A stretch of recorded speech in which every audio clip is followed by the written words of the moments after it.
I wanted to stay in the high heat theme, but have a dessert that's still refreshing. So I'm making a blood orange tart with torched Swiss meringue. There's the tartness of the citrus in this recipe, with just a hint of smoke and char in the meringue. I'll start with the crust. It's sweet and buttery.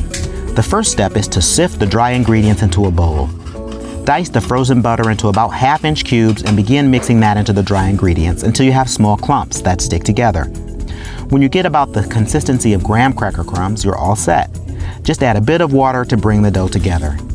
Roll out the crust to the size of your pan. Try to get it as even as you can. Then freeze the crust for about an hour. After that, you bake it for 25 minutes at 350 degrees.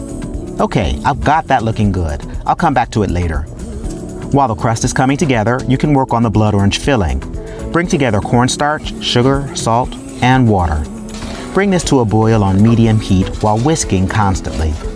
Reduce it to a simmer to thicken. Once thickened, remove from the heat. Next, beat the egg yolks. Slowly add spoonfuls of the thickened filling to the egg yolks to temper them.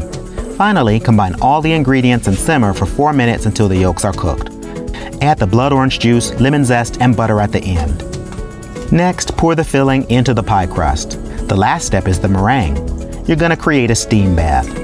Fill a large pot with water and bring to a gentle simmer. Combine the egg whites, sugar, salt, and cream of tartar in a bowl over the steaming water for 10 minutes. After 10 minutes, whip this mixture in an electric stand mixer until stiff peaks form. This will take about 5 minutes. Now we're ready to finish this pie off. Some recipes say to pipe the meringue, but I'm just going to pour it on top and shape it nicely with the back of a spoon. It might take a few rounds of shaping to get it really looking nice, but I'm committed. This is a feast after all. Once you have a shape you like, we'll bake this at 325 degrees for about 20 minutes. That should get the top looking good and golden. Doesn't that look delicious?